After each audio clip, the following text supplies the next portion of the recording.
ಆತ್ಮೀಯ ವೀಕ್ಷಕರೇ, SSP ಸ್ಕಾಲರ್ಶಿಪ್ಗೆ 2025-26ನೇ ಸಾಲಿನಲ್ಲಿ ಅಪ್ಲಿಕೇಶನ್ ಹಾಕಿರ್ತಕ್ಕಂಥ ಯಾವುದೇ ಕ್ಯಾಟಗರಿ ಆಗಿರ್ಬೋದು, SC, ST, OBC, general, minority ಮತ್ತು ಹಿಂದುಳಿದ ವರ್ಗ, ಈ ಯಾವುದೇ ಕ್ಯಾಟಗರಿ ಅವರಾದರೂ ಕೂಡ ಬಹಳಷ್ಟು ವಿದ್ಯಾರ್ಥಿಗಳ ಕಮೆಂಟ್ ಕೂಡ ಮಾಡ್ತಾ ಇದ್ರೆ ಅಮೌಂಟ್ ಯಾವಾಗ ಬರುತ್ತೆ.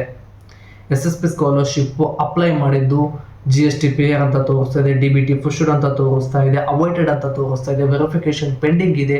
ಇದಕ್ಕೆ ಏನು ಸೊಲ್ಯೂಷನ್ ಅಂತ ಬಹಳಷ್ಟು ವಿದ್ಯಾರ್ಥಿಗಳು ಕಮೆಂಟ್ ಕೂಡ ಮಾಡ್ತಾ ಇದ್ರಿ. ನಾನು SSP ಸ್ಕಾಲರ್ಶಿಪ್ ಬಗ್ಗೆ ಹೋದ ವರ್ಷದಿಂದನೂ ಕೂಡ ವಿಡಿಯೋ ಮಾಡ್ತಾ ಇದ್ದೀನಿ. ನಿಮಗೆ ಕ್ಲಿಯರ್ ಆಗಿ ಅಪ್ಲಿಕೇಶನ್ ಹಾಕಬೇಕಾದ್ರೆ ಒಂದು ದಿನ ತಡವಾದರೂ ಪರವಾಗಿಲ್ಲ, ಕರೆಕ್ಟಾಗಿ ಅಪ್ಲಿಕೇಶನ್ ಹಾಕಿ. ಅಪ್ಲಿಕೇಶನ್ ಒಂದ್ಸಲ ಪ್ರೊಸೀಡ್ ಆಯಿತು ಅಂದರೆ ಅದಾದ ಮೇಲೆ ನೀವೇ ಓಡಾಡಬೇಕಾಗುತ್ತೆ. ವೆರಿಫಿಕೇಶನ್ ಕಂಪ್ಲೀಟ್ ಆಗಿಲ್ಲ ಅಂದ್ರೂ ನೀವೇ ಓಡಾಡಬೇಕು.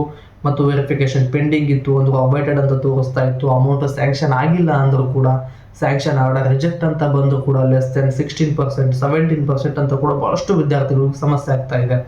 ಅದಕ್ಕೋಸ್ಕರ ಗಮನದಲ್ಲಿಟ್ಟು ತಿಳಿಸ್ಕೊಳ್ಳಿ, 2025-26ನೇ ಸಾಲಿನಲ್ಲಿ ಅಪ್ಲಿಕೇಶನ್ ಹಾಕಿರ್ತಕ್ಕಂಥ ವಿದ್ಯಾರ್ಥಿಗಳು ನಾನು ಹೇಳಿದಾಗೆ ಕರೆಕ್ಟಾಗಿ ಯಾರೆಲ್ಲ ಅಪ್ಲಿಕೇಶನ್ ಹಾಕಿದ್ರಲ್ವ, ಈ ವಿದ್ಯಾರ್ಥಿಗಳಿಗೆ ಫೆಬ್ರವರಿ ಮಾರ್ಚ್ ತಿಂಗಳಲ್ಲಿ ಅಮೌಂಟು ಕ್ರೆಡಿಟ್ ಆಗಿದೆ.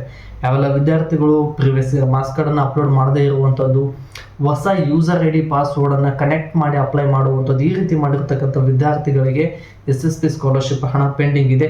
ಈ ರೀತಿ ನಾನು ತಪ್ಪಾಗಿ ಅಪ್ಲಿಕೇಶನ್ ಆಗಿಬಿಟ್ಟಿದ್ದೀನಿ, ಇದಕ್ಕೇನಾದರೂ ಬೇರೆ ದಾರಿ ಇದೆಯೋ ಇಲ್ವೋ ಅಂತ ಕೂಡ ಬಹಳಷ್ಟು ವಿದ್ಯಾರ್ಥಿಗಳು ಕೇಳ್ತಾ ಇದ್ರೆ ಇದಕ್ಕೆ ಸ್ಪಷ್ಟವಾಗಿ ತಿಳಿಸ್ಕೊಟ್ಬಿಡ್ತೀನಿ. ಒಂದು, ನೀವು SSP ಸ್ಕಾಲರ್ಶಿಪ್ ಅಪ್ಲಿಕೇಶನ್ ಹಾಕಬೇಕಾದ್ರೆ previous year marks card apply ಮಾಡುವಂಥದ್ದು ಕಡ್ಡಾಯ.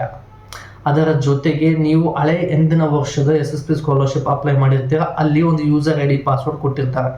ಅದೇ ಯೂಸರ್ ID ಪಾಸ್ವರ್ಡ್ ಲಾಗಿನ್ ಮಾಡಿದ ಮೇಲೇ ಆ ಲಾಗಿನ್ ಐಡಿಯಲ್ಲಿನೇ ನಿಮ್ಮ SSP ಸ್ಕಾಲರ್ಶಿಪ್ ಈ ವರ್ಷದ ಅಪ್ಲಿಕೇಶನ್ ಹಾಕಬೇಕು.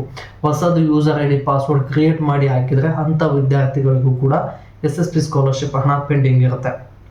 ಅದೇ ರೀತಿಯಾಗಿ ಈ ರೀತಿ ಯಾವುದೂ ನೀವು ಫಾಲೋಅಪ್ ಮಾಡಲಿಲ್ಲ ಅಂದರೆ, ಮತ್ತು ಎಲ್ಲವೂ ಅಪ್ಲಿಕೇಶನ್ ಪ್ರೋಸೆಸ್ ಕಂಪ್ಲೀಟ್ ಆದಮೇಲೆ ಫಿಸಿಕಲ್ ಡಾಕ್ಯುಮೆಂಟ್ಸನ್ನು ನಿಮ್ಮ ಇಲಾಖೆಗೆ ಸಂಬಂಧಪಟ್ಟಿರ್ತಕ್ಕಂಥ ತಾಲೂಕು ಆಫೀಸಲ್ಲಿ ST, SC, OBC, general, minority, ಆಂತರಿಕ ಸಮಾಜ ಕಲ್ಯಾಣ ಇಲಾಖೆ ಮತ್ತು ಹಿಂದುಳಿದ ವರ್ಗದ ಕಲ್ಯಾಣ ಇಲಾಖೆ, SC, ST, ಮೈನಾರಿಟಿ, ಈ ಎಲ್ಲ ಇಲಾಖೆಗಳೇನದಾವಲ್ಲ, ನಿಮ್ಮ ಕ್ಯಾಟಗರಿಗೆ ಸಂಬಂಧಪಟ್ಟಿರ್ತಕ್ಕಂಥ ಇಲಾಖೆಗಳು ಬರುತ್ತೆ. ಅಲ್ಲಿ ಫಿಸಿಕಲ್ ಡಾಕ್ಯುಮೆಂಟ್ಸ್ ಅಥವಾ ಅಕ್ನಾಲಜ್ಮೆಂಟ್ ಕಾಪಿಯನ್ನು ತಲುಪಿಸಬೇಕು. ನೀವು ಕೇವಲ ಅಪ್ಲಿಕೇಶನ್ ಹಾಕಿ ನಿಮ್ಮ ಹತ್ರ ಇಟ್ಕೊಂಡು ಕೂತ್ಕೊಂಡ್ರೆ SSP ಸ್ಕಾಲರ್ಶಿಪ್ ಹಣವನ್ನು ಸ್ಯಾಂಕ್ಷನ್ ಮಾಡೋದಿಲ್ಲ. ವೆರಿಫಿಕೇಶನ್ ಪೆಂಡಿಂಗ್ ಉಳಿಯುತ್ತೆ. DDO ಅಪ್ರೂವಲ್ ಕೊಡೋದಿಲ್ಲ. ಅಪ್ರೂವಲ್ ಕೊಡಲಿಲ್ಲ ಅಂದರೆ ನಿಮಗೆ SSP ಸ್ಕಾಲರ್ಶಿಪ್ ಹಣ ಬರೋದಿಲ್ಲ.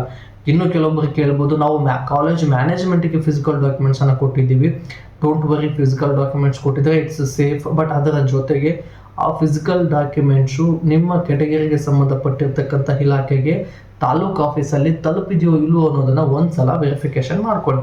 ಅಂದರೆ ತಲುಪಿದೆಯೋ ಇಲ್ಲವೋ ಅನ್ನೋದನ್ನು ಒಂದ್ಸಲ ನೀವು ಅಲ್ಲಿ ಹೋಗಿ ವಿಚಾರಿಸಿ. ತಲುಪಿದ್ರೆ ಇಟ್ಸ್ ಟು ಬೆಟರ್. ತಾಲೂಕು ಲೆವೆಲಲ್ಲಿ ವೆರಿಫಿಕೇಶನ್ ಕಂಪ್ಲೀಟ್ ಆಗುತ್ತೆ, ಜಿಲ್ಲೆಗೆ ಆ ಫಿಸಿಕಲ್ ಕಾಪಿ ಕಳಿಸ್ಕೊಡ್ತಾರೆ. ಅಲ್ಲಿ ಏನಾದರೂ DDO ಅಪ್ರೂವಲ್ ಕೊಟ್ಟರು ಅಂದರೆ ನಿಮ್ಮ ಖಾತೆಗೆ SSP ಸ್ಕಾಲರ್ಶಿಪ್ ಹಣ ಬರುತ್ತೆ. ಬಟ್ ಮೇ ಬಿ ಇಲ್ಲಿವರೆಗೂ ಕೆಲವೊಂದಿಷ್ಟು ವಿದ್ಯಾರ್ಥಿಗಳಿಗೆ ಅಮೌಂಟು ಕ್ರೆಡಿಟ್ ಆಗಿಲ್ಲ. ಈ ಪ್ರೊಸೆಸ್ಸನ್ನು ಜುಲೈ ಮಂತ್ ಎಂಡ್ ಒಳಗಡೆ ಕ್ಲಿಯರ್ ಮಾಡ್ತೀವಿ ಅಂತ ಹೇಳಿದೆ. ಬಟ್ ಅಮೌಂಟ್ ಹಾಕ್ತೀವಿ ಅಂತೇಳಿ ಯಾವುದೇ ಕಾರಣಕ್ಕೂ ಅಪ್ಡೇಟ್ ಕೊಟ್ಟಿಲ್ಲ. ವೆರಿಫಿಕೇಶನ್ ಏನು 2025-26ನೇ ಸಾಲಿನಲ್ಲಿ ಹಾಕಿರ್ತಕ್ಕಂಥ ಅಪ್ಲಿಕೇಶನ್ ವೆರಿಫಿಕೇಶನನ್ನು ಆಗಸ್ಟ್ ಫಸ್ಟ್ ವೀಕ್ ಅಥವಾ ಸೆಕೆಂಡ್ ವೀಕ್ ಒಳಗಡೆ SSP ಸ್ಕಾಲರ್ಶಿಪ್ ಅಪ್ಲಿಕೇಶನ್ ಹಾಕಿರ್ತಕ್ಕಂಥ ಎಲ್ಲ ವಿದ್ಯಾರ್ಥಿಗಳು ವೆರಿಫಿಕೇಶನ್ ಕಂಪ್ಲೀಟ್ ಆಗಿ ವಿದ್ಯಾರ್ಥಿಗಳಿಗೆ ಅಮೌಂಟ್ ಕ್ರೆಡಿಟ್ ಮಾಡ್ತೀವಿ ಅಂತ ಅಪ್ಡೇಟ್ ಕೊಟ್ಟಿದ್ದಾರೆ. ಇದಿಷ್ಟು SSP ಸ್ಕಾಲರ್ಶಿಪ್ ಬಗ್ಗೆ ಬಂದಿರತಕ್ಕಂಥ ಅಪ್ಡೇಟ್ ಸ್ನೇಹಿತರೆ. ಮತ್ತೆ ಮುಂದಿನ ಸಿಗೋಣ. ಧನ್ಯವಾದಗಳು.